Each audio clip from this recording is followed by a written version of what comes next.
আমার জীবনের প্রথম যেটা ট্র্যাজেডি, একদম ছোটটা বলি সব থেকে, বিশ্ববিদ্যালয়ে ভর্তি হলাম, দ্বিতীয় দিন ক্লাস, পলিটিক্যাল সায়েন্সে তখন সেকশন ভাগ হয় নাই, প্রায় 300 ছেলে মেয়ে আমরা একসাথে।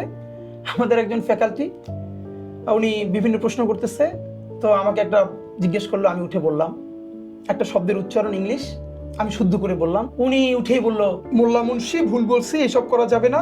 উনি মানে আমার তখন আমি টুপি পরি, জামা পাজামা পরি, এবং এটা নিয়ে আমার কোনো দ্বিধা নাই। দেখেন, এইটা আমি সোয়াব মনে করি না, আমি মনে করি কালচারাল আইডেন্টিটি।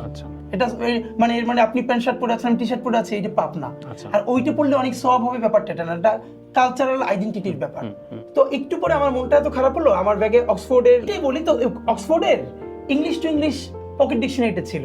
আমি দ্রুত পকেট ডিকশনারিটা বের করে শব্দটা আবার বের করলাম এবং দেখলাম আমি যেটা বলেছি এক্স্যাক্টলি ফনেটিক ডেসক্রিপশন ওটাই লেখা। তখন আমি দাঁড়িয়ে বললাম, এক্সকিউজ মি স্যার, মানে উনি আমাকে খুবই বাজেভাবে ট্রিট করেছিল, তো আমি লজ্জায় আমি ওনাকে দেখালাম। এরপরে সে ভয়াবহভাবে শুধু খেপলো না, আমার মাদ্রাসা থেকে এটা মাদ্রাসা বানাই ফেলছে, মুন্সি মৌলভী এটা কোনো বলে আমাকে ক্লাসের মধ্যে বা সামনের বেঞ্চ থেকে তুলে সবার পিছনে পাঠিয়ে দিল। হ্যাঁ, আমি কেন এটা আবার ডিকশনারি খুলে দেখালাম, আমার এত বড় স্পর্ধা। এবং আপনি ভাবেন একটা ইউনিভার্সিটির ছেলের সেকেন্ড ক্লাস, এত ছেলে মেয়ে নতুন, আমি কাউকে চিনি না, আমাকে সবার সামনে তুলে দিয়ে বললো এবং বলে, I will hell your life, কোনোদিন যেন আমার সামনের বেঞ্চে না দেখি। এটা কি মনে হচ্ছে যে আপনার পোশাক এবং আপনার আগের অফকোর্স, এবং সে বারবার মাদ্রাসা নিয়ে বলতেছিল, মানে ঢাকা ইউনিভার্সিটি মাদ্রাসা হয়ে যাচ্ছে, মোল্লা মৌলভী দিয়ে ভরে যাচ্ছে, এইসব ব্যাপার বলতেছে। এবং আমি যেহেতু জামা পাজামা টুপি, অফকোর্স আমাকে আরো বারবার মোল্লা বলতেছিল।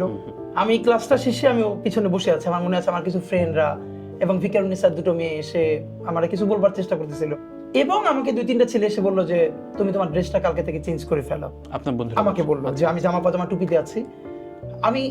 আমার মনে হচ্ছিল যে এই যে সবাই 90% মুসলমান বলে, তাহলে ওই মানুষের ট্যাক্সের টাকায় তো এই বিশ্ববিদ্যালয়ে চলে, আমি তো ওয়েস্টে নাই, ইভেন ওয়েস্টেও তো এত বাজে ট্রিটমেন্ট সব জায়গায় হয় না। আমি এটা সোয়াবের নিয়েতে না, কিন্তু আমার এতটুকু কালচারাল আইডেন্টিটি ধারণ করে আমি এই বিশ্ববিদ্যালয়ে পড়তে পারবো না।